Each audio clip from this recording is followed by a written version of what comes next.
Welcome, everybody, to the Deconstructor of Fun podcast. This is I would say, a continuum to the conversations that has been happening after I released the opinionated and research statements on the blog, why remote workers are increasingly less productive, anxious, depressed, and lonely.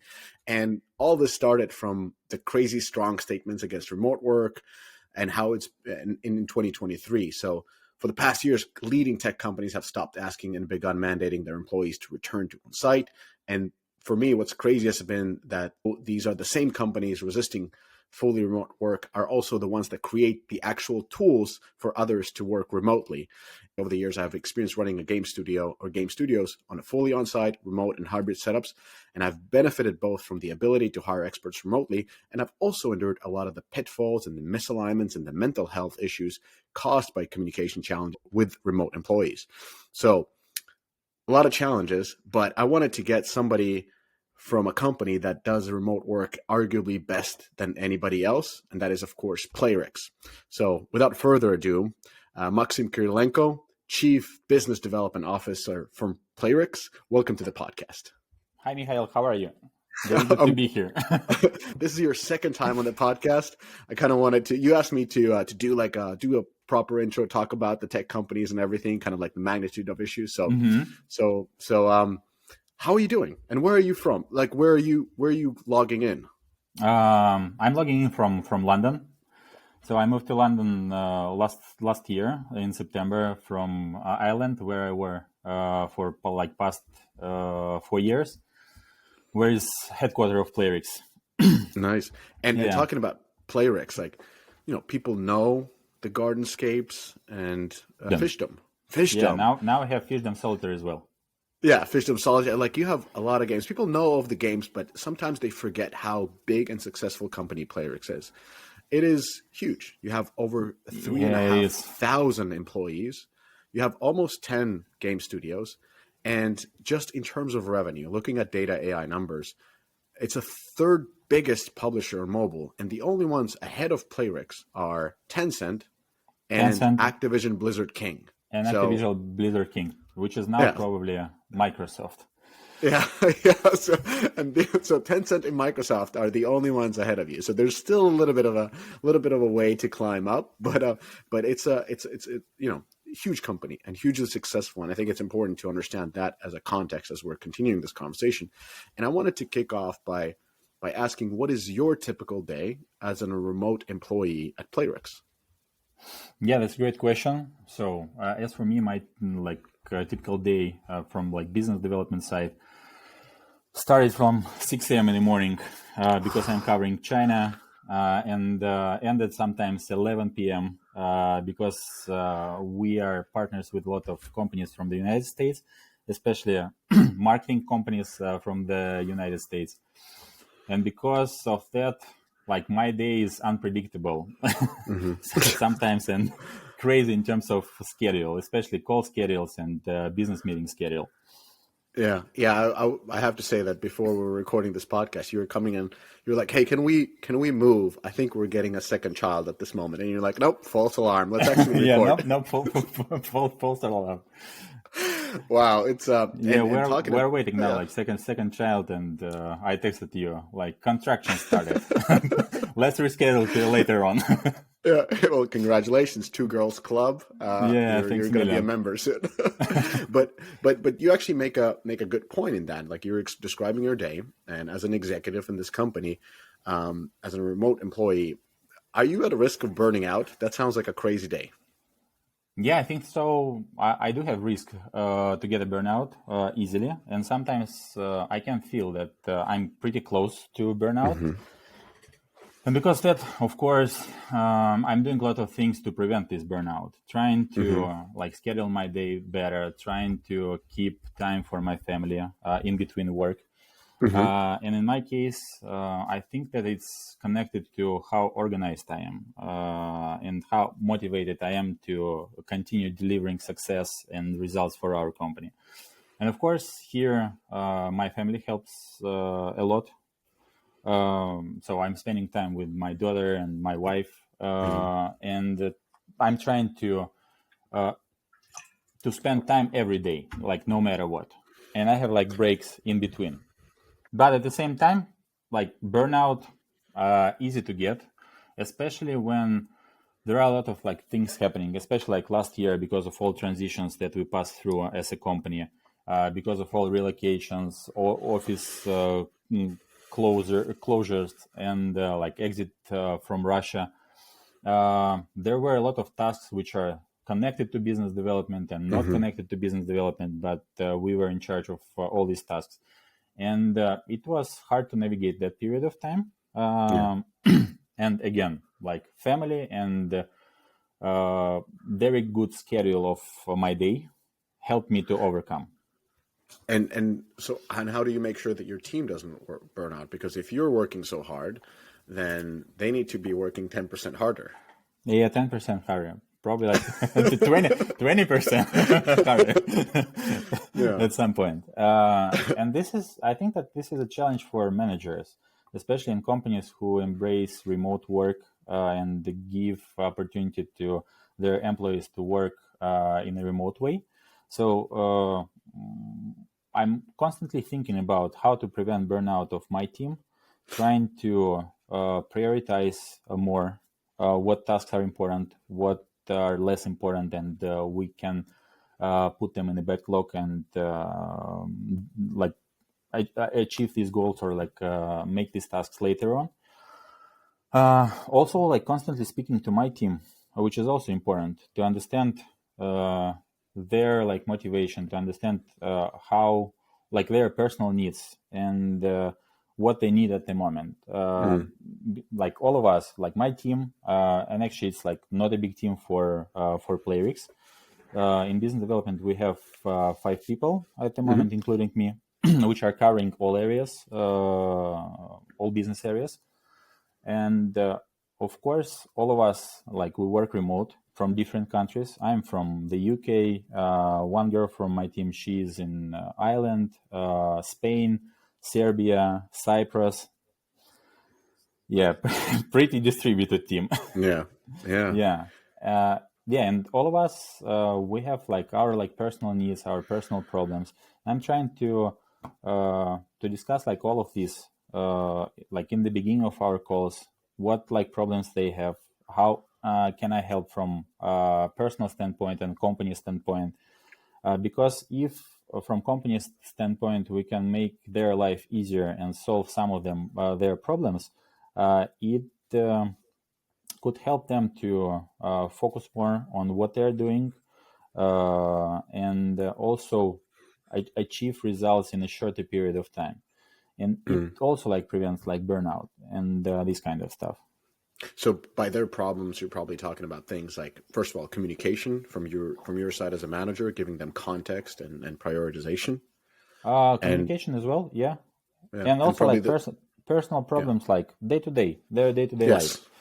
I don't know, sick kids or they got sick like at some point, or they have like they're experiencing some kind of like problems with like paperwork because we are living in different countries, like taxation, like various things. Exactly, like those are typically the challenges with a remote work setup is the 3, like the burnout that we talked first about, the communication. Naturally, like do you meet up with your team often? Now more often compared to COVID time, because like, of course during COVID time it was impossible to meet. Now because we're attending a lot of different conferences, a lot of different quarterly business reviews, yearly business reviews with our partners, of course we meet more often. And we are planning some events like GDC or MAU to attend together. Or the Deconstructor Fund Abu Dhabi event later in Abu Dhabi November. Event? Oh, later this November. So I guess that this is an invitation to Abu Dhabi event. Yes. Okay. Yeah. Thank you. And we will be there. and of course the tax and legal elements, like setting up so many entities. Playrix is so big, so you probably have entities in a lot of different countries. So taxation and legal problems. And legal problems. Yeah. Which is like more, these are most common problems of our employees, and also like relocations. Relocations is a big part. Of course, when like people relocate from their like mother country, they are disconnected with their friends, they are disconnected with their families, they're in a completely new world. And from company standpoint, we need to be sure that we are providing best support to settle in these countries and cover all their needs, from information standpoint to I don't know, like human things. Where to go, where to go, Daycare, what to do, daycare, schools, school. Those are, of course, as a parent, those are the first things that you think about. Is like, can my child find a place in school, and how do they learn new language? Like if they're in Serbia or Spain and so forth. Yeah, that's true. That's true. Yeah. Okay. And most of your work is asynchronous, right? Yeah, correct. Most of our work is asynchronized, but some work and some like special projects need like specific time. Yeah, where you get together and you can go through them. Yeah. What I'm kind of going through is like, how many people in Playrix, and 3,500 people working at Playrix, how many people work on site, how many people work remotely, and how many people work hybrid? Or like, is it remote and hybrid are the options? It's a remote and a hybrid at the moment. 50% they work remote in a remote way, 50% in a hybrid mode. So it's up to our employees how to schedule their day and what schedule to like choose. We don't have like any rules in our company, and this is the only policy that, okay, you can decide where to work, when to work. The only thing which is like matters is to deliver performance, deliver results. And so this is like, sounds to many who are listening is like, yep, exactly that sounds perfect. How did you, first of all, like when did you arrive to this model that you allow almost 2,000 people to work remotely, and the only thing you ask for them is like deliver on time, we don't care from where, and we don't care when, like in terms of time of day? Yeah, so Playrix started this approach I think 10 years ago, more than 10 years ago. And we were, I think, one of the first companies who before COVID used this approach at a scale. Because before COVID, 50% of our employees, they were remote, 50% were working from the office. And then, of course, like COVID came, 100% of our company started to work in a remote way. And then after COVID, a lot of our employees, they identified that actually hybrid mode to work is not, is like very convenient for them. So they can plan their time, they can plan their visits to the office. They can, on the one hand, communicate with their colleagues in the office in like informal way. Yeah. And at the same time, they can be more focused at home and combine their like home needs and like home chores and work at the same time. And after COVID, we started to feel that more and more people, they would like to work in a hybrid mode. And for us, because before it was hybrid and remote at the same time, we decided that, okay, we will like open this policy and we will give an opportunity for our employees to decide what they want to do and when they want to do, and from like what country they want to do as well, which is important. And so, okay, so several questions. Is it like a company-wide rule, or is it more like a studio-wide rule, or is it like a team-wide rule? Like it's company-wide. So no matter what like title do you have in our company, from CSU to very junior employees, we use the same approach, same rule.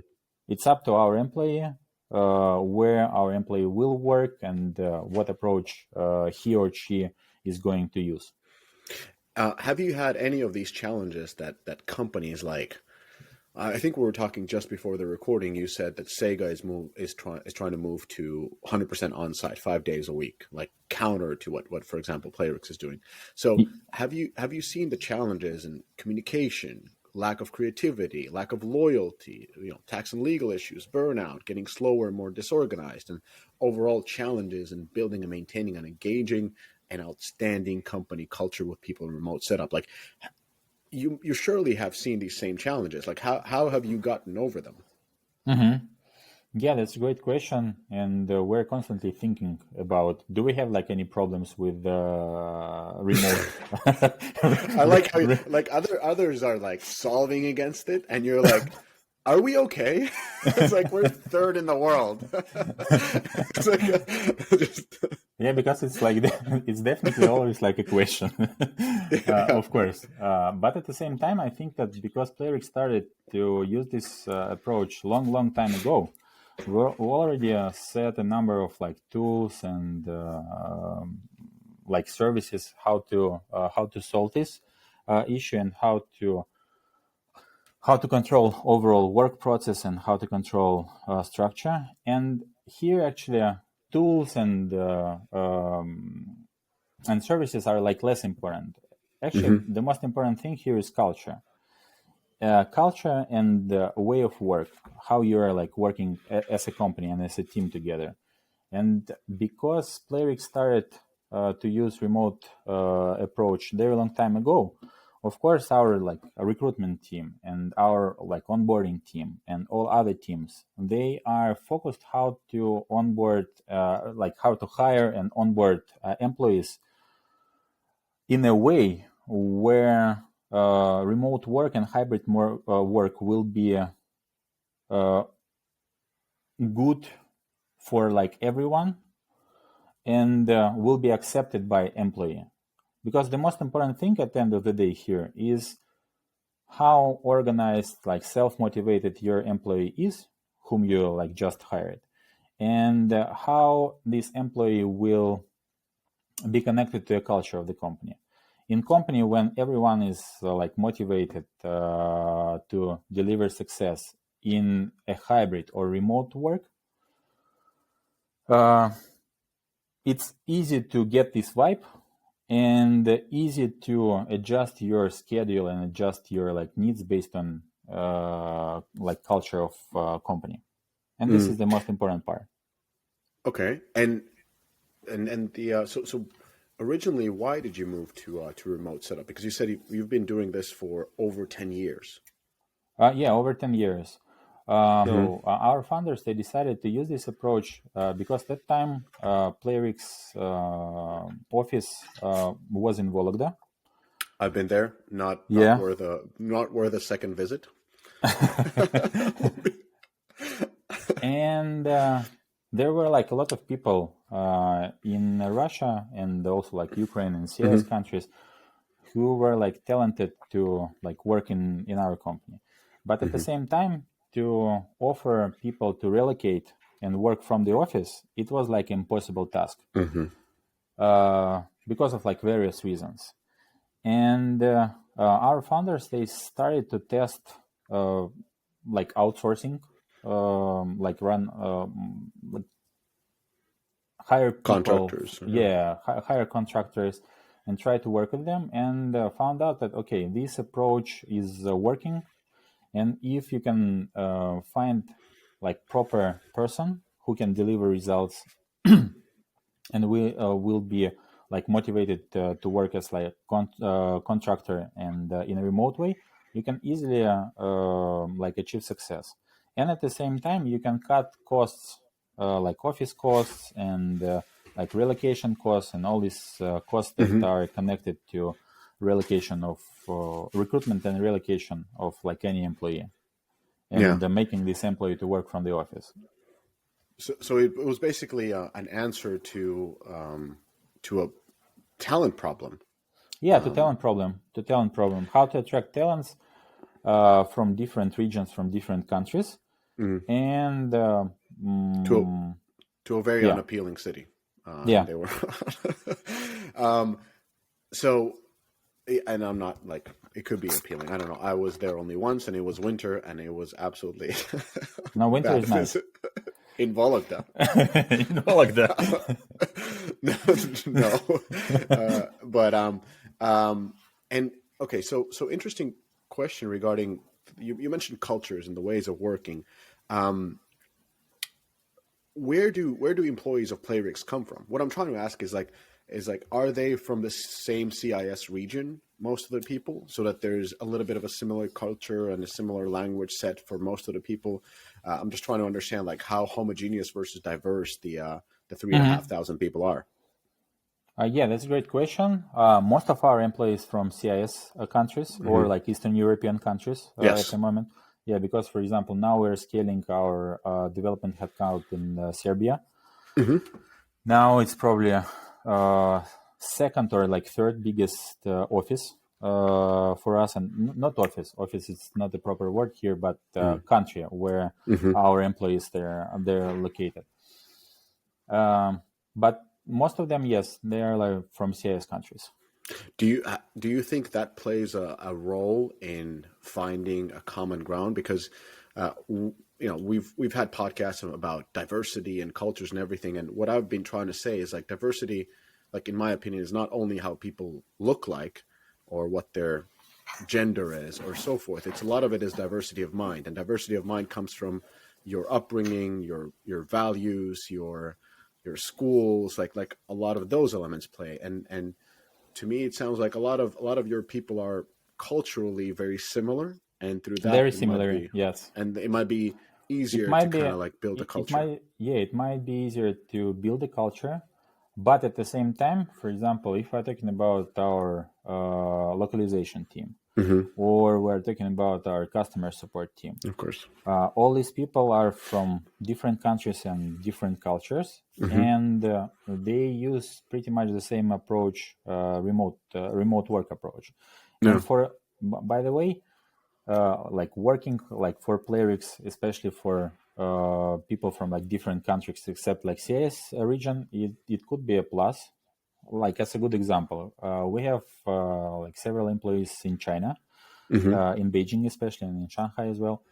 And they really, first of all, they really like to work in a remote mode because they can plan their day according to needs of company and according to their needs. Second one, they are using holiday schedule of Chinese, like Irish. Irish. Oh, sorry, not holiday schedule, but vacation schedule. So like 20 days or like 22 days of vacation every year. And compared to China, where they have like 10 days of vacation at maximum. So this is like a game changer. And overall, like one of the good parts about remote work setup is it allows you to attract talent at a much wider scope. Have you seen this? You know, it seems like you've definitely tapped into this, right? Yeah.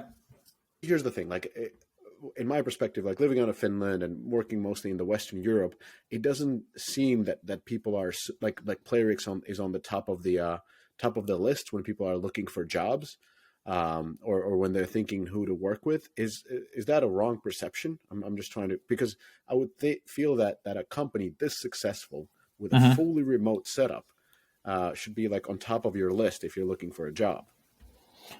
Yeah, should be. And we're receiving a lot of CVs from like different people, but at the same time, still we have one internal advantages and also like limitation at the same time, like from different angle. This is like advantages, and from different angle, this is limitation. It's like language wise. So the thing is that most of our employees they are either like Russian speaking or bilingual. And no matter that we're using English like as a company language to share news, to share like everything what is like happening with the company, and also we use English during like Q&A sessions with founders or C-suite. But at the same time, it would be like challenging for let's say game developers or developers or even like marketing to work in an environment where dominance of one language, non-English language, is you can feel this like dominance. Yeah. And sometimes it's like like working for a Chinese company. The same kind of a thing would be. Yeah, same kind of thing.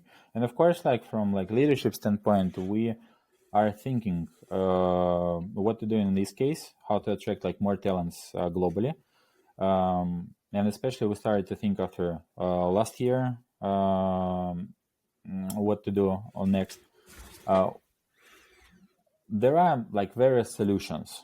And for example, like in my case, I'm finishing now executive MBA program. Yeah, Congratulations. yeah. Hopefully Thank you. before the baby comes. Probably Yeah, not. hopefully. And topic of my dissertation is company transformation in terms of language. How to change company corporate language from like local one to international, or like English as a lingua franca in this case. And yeah, this is like a challenging thing to do. There, on the one hand, there are a lot of companies who did this successfully, global companies. On the other hand, there are a lot of limitations and there are a lot of problems which can come on the way of changing language. Yeah, because language is only one part. There, and as I said, it seems like culturally it's Culturally you as know. well, yeah. Also, like power disbalance between like foreign people and like and local people. This is this could be also a problem, and there are a lot of problems, definitely. Got it. I would have just more asked is like that was kind of like my point is like how many people who are outside of the dominant culture of the company have joined and how they have been, working remotely. But it seems like pretty much everybody who joins, apart from, customer support or functions where the like Hmm. Q&A and whatnot, where the other types of cultures are essential because you're looking for people who are native in those Yeah, who are things. native. Yeah, you don't have those in your company really to that extent where you could see it. So that those might be future challenges and something. Luckily, you're Might doing be, your MBA on. might be a future challenges. Yeah, because of course I started to hear from various companies, from like big corporates like Hmm. Apple and Google, to like smaller companies, that they are experiencing problems with understanding what approach they're going to choose, like hybrid approach, and continue to provide people hybrid approach, or maybe it's like a strong word, like make people to go to the office again 5 days a week. Mandate. Yeah, yeah. Yeah. I wanted to ask you about something. So this is something that I've heard of Playrix before I engaged with Playrix in any way. Was this sort of a cluster approach that at least at some point you had, and this was like the industry rumor of how Playrix works, in a way that I think I heard this from Belka when I Hmm. was visiting Minsk back in the days, and they were saying that because they hired a person who worked at Playrix in user Hmm. acquisition, and the guy was in Petersburg back then, Hmm. and uh, he basically was allowed. They told me this is the Playrix model. Hmm. He was able to hire a full team, like 5 people around him in St. Petersburg, to Hmm. run the function as well as he needed, and kind of Hmm. got the. And it was like what I loved about what was it was so straightforward with that company. I'm sure Playrix is the same way. It's like you do this. This is the target, and they showed Hmm. you, and this is the bonus when you hit the target, and the Hmm. bonus was like very sizable, and we were just laughing because we were like, oh my god, like I would do anything to hit that bonus. And then we're like, okay, and from this point on, it was like we're aligned on the target, we're aligned Hmm. on what is the reward for the target. See Hmm. you in a year when when the target is achieved. And yeah, is the cluster structure still the same? No, cluster structure is not the same. So Hmm. might be that like 5 years ago, or five Yeah, and a half years ago, that was about that, then. yeah, that was a case. But I really don't know, because I joined like there's 5.5 years ago, and that time we started to do a lot of implement a lot of changes to company structure and our approaches. Hmm. And now, if I'm talking about like our user acquisition team, like as a cluster, probably I can name Ireland, because Hmm. our headquarter in Ireland, and of course in Ireland we have all like senior leadership team, including user acquisition, including development, including like FinLegal, and it was before like business development as well. Yeah, everything except business development. Now everything except business development. Interesting. Now I'm like more a guest of our Irish headquarters. Yeah, and the thing is that if you're talking about like other offices, no, I think that we don't have clusters. So if we're talking about a user acquisition team, our user acquisition team is spread around the globe with a focus on like Eastern European countries and European countries. For example, we have like different people in like Georgia, Armenia, Portugal, Spain, Montenegro, Serbia, Cyprus, and again like Ireland. Yeah. By the way, let's maybe add to like previous point first, because I forgot there is one also like disadvantage to be like so remote if we're talking about like user acquisition. I don't know if it could be like interesting or not. It is very interesting. Yeah, the thing is that because our user acquisition team is not like clustered and not focused in one country. Now, for us, it's sometimes challenging to set up like quarterly business reviews or meeting with our marketing partners, because what we need to do is that we need to prepare like business trips for all our team to meet like in one country. Oh, so when you're doing a quarterly business review, you do them on site. Yeah. Makes sense. It's a very synchronous task to do a quarterly business review. For example, like this August, we're going to have like several business review with our partners, and we were trying to choose a location for this business review, and we started to choose locations by number of people from user acquisition team who are there, and all other user acquisition team will come to this country to attend this business review. Which country won? Georgia. Oh, now it's a great time in Georgia, and I think that our partners and our user acquisition team, they can combine business conversation with a little bit of leisure. Yeah, it's a beautiful country for sure.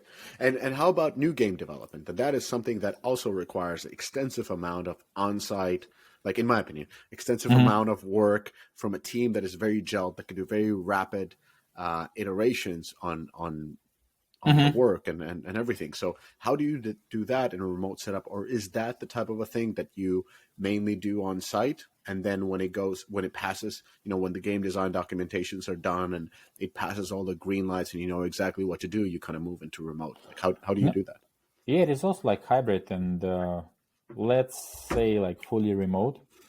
It's like not a secret that during like digital era, we have a lot of opportunities to have conversation and like see each other via like video conference tools, and we're using as like a lot of other companies, we're using these video conferences to brainstorm.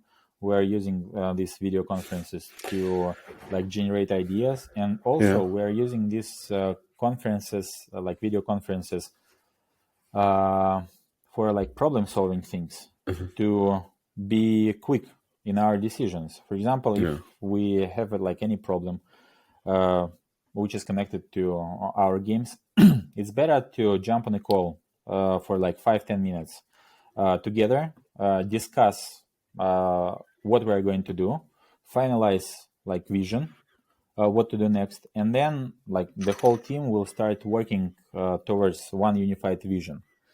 And I think you're making it sound too easy. You're saying like everybody else has video calls too, and everybody else is having problems.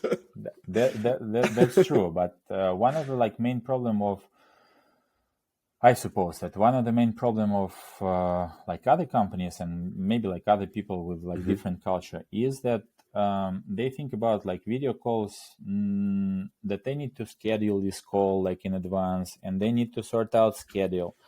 In our case, at some point, video calls is an like instant tool. So let's imagine that your company is working 100% from the office, and you have a problem. And you have some members of your team which are sitting on a different floor. What you will do, probably. So to solve this question, you will come to them at their place, and you will discuss what to do, and then start solving this problem. So we at some point using pretty much the same approach. So we imagine that we're sitting in one big virtual office, and actually at any time you can call to anyone without even scheduling or video call or video conference. And this approach works. So it's pretty much the same approach, but in virtual environment. How okay, another question. How hierarchical is Playrix? It's not hierarchical, it's pretty flat. Interesting. So sometimes from our junior team member to founder, it's probably less than 2 levels, sometimes even one. Somebody can just ping one of the Bookman brothers and hey man, no, actually, I want to have a call. No, actually everyone can do this. Yeah, all our employees, they can text to Dmitry and Igor at any time, and Igor and Dmitry will answer to any question. Amazing. I mean, these are the things that people don't know, and I'm just asking because I know that people have certain type of precomposition about a company, especially a company that is so rooted in Slavic cultures, and they would assume that it's very hierarchical. There's levels, and then people are just commanding each other and shouting at each other. No. And when you say we're actually fully remote, you can ping the founder anytime. We're 3,500 people. We work wherever people want to work. These are the things that people put on the most Californian companies. most Californian companies. Yeah, I think which are the ones that mandate people back to work. Yeah, at some point maybe we're ahead of Californian companies now in terms of transparency, in terms of flexibility, and in terms of simplicity of process. So kind of to take this episode home, I think a lot, people who are listening to this have a lot of revelation that are coming in, and they're trying to probably many of them figuring out how they can work at Playrix. But what is your recommendation for other companies that are looking to make remote work a permanent solution and looking to improve them? Because my hypothesis is that the big companies, the ones that carry the weight, the Activision Blizzards, the Supercells of the world, they are the ones who can command people to come to the office. And they say, this is our culture. This is how we always worked. We want you to be here most of the time. Again, I don't know if Supercell is doing this, but I would assume that they would do that. And if you don't want to do that, well, tough luck. You're not part of the culture. So yeah, I think that it could be. It could be. Yeah, and then the smaller companies that don't have the same type of prestige will have to be great at remote work because that's their value proposition. Well, if you work there, I'm sure the salary is better and safer and whatnot. But if you work here, maybe salary is not that high, but you could work out of Portugal or whatever, wherever you are. So what would be kind of your recommendation for companies that are embracing remote work and want to be, little Playrixes? Yeah, the thing is that let's start from big companies and suggestion to them. I think that a lot of people from senior leadership, they used to work from the office, and of course for them it's a normal format how to do their job and how to continue to work in an efficient mode. And because of that, of course, these people, especially these people, because they are formulating also culture, and they are formulating the whole processes. They need to think about this in a more detailed way as an opportunity compared to disadvantage. And they need to start trying to do remote work on their own first. And then they will feel how their employees are working in a remote way, and then after that they can scale this approach.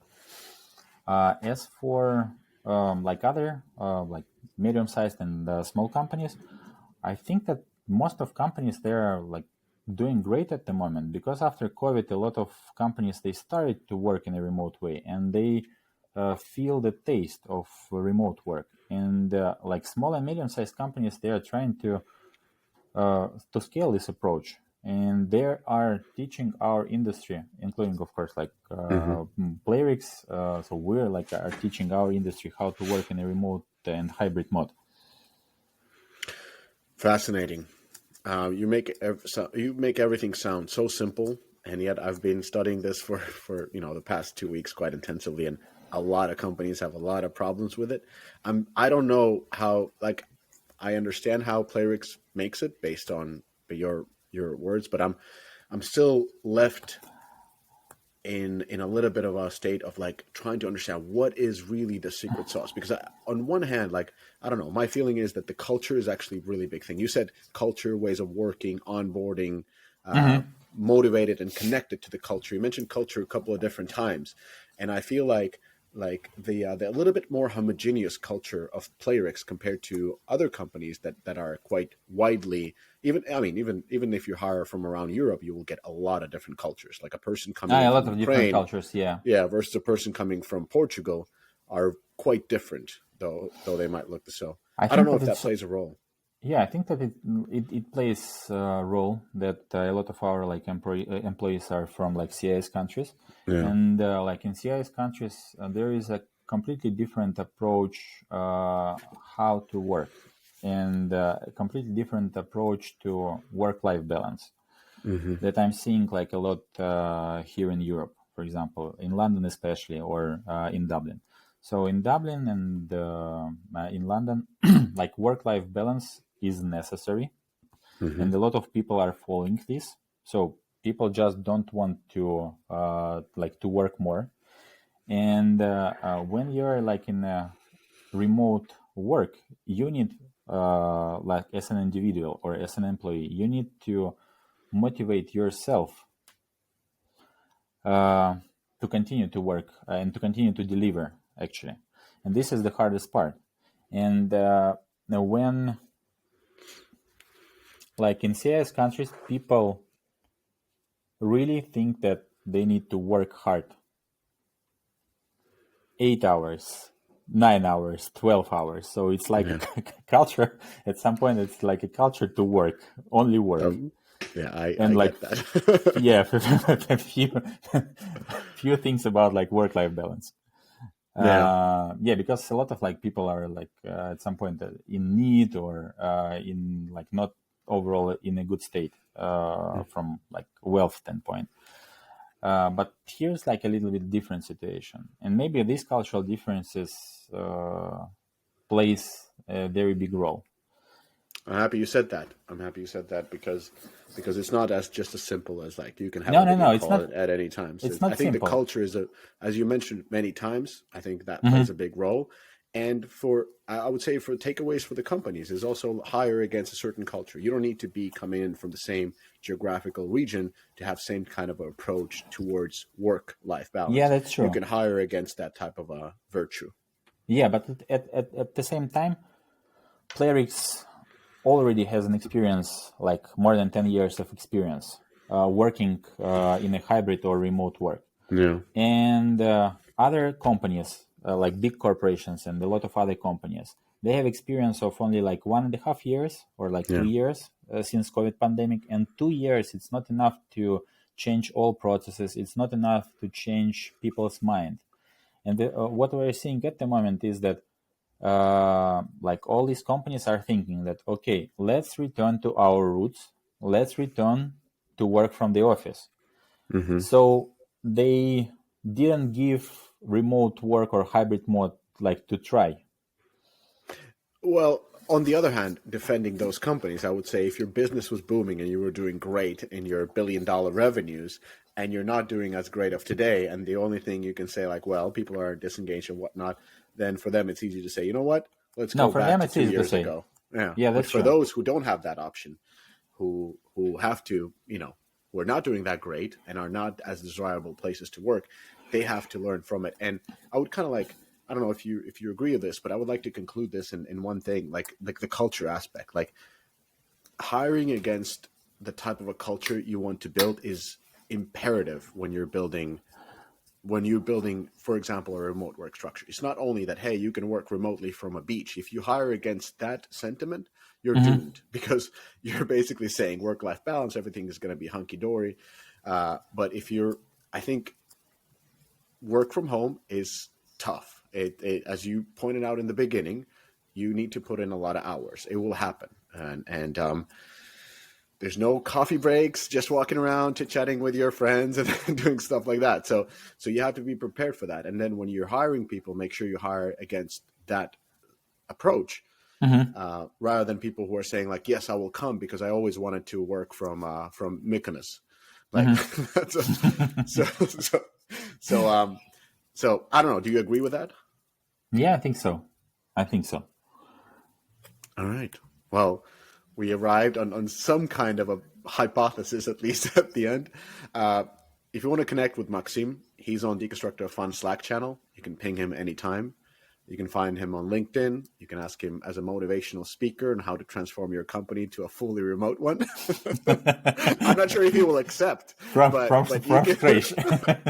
But you can ask him. And you can find him on the streets of London very rarely when he gets out from his two daughters and his MBA. So, Maxim, huge thanks for coming in and for sharing so much information. Yeah, on huge the third largest company works. So, third largest. It was a pleasure. And it was a pleasure as always. Yeah. Yes, let's get you back on the podcast as soon as you have your second child. See you soon. All right. Bye-bye, everybody. And bye-bye, everybody.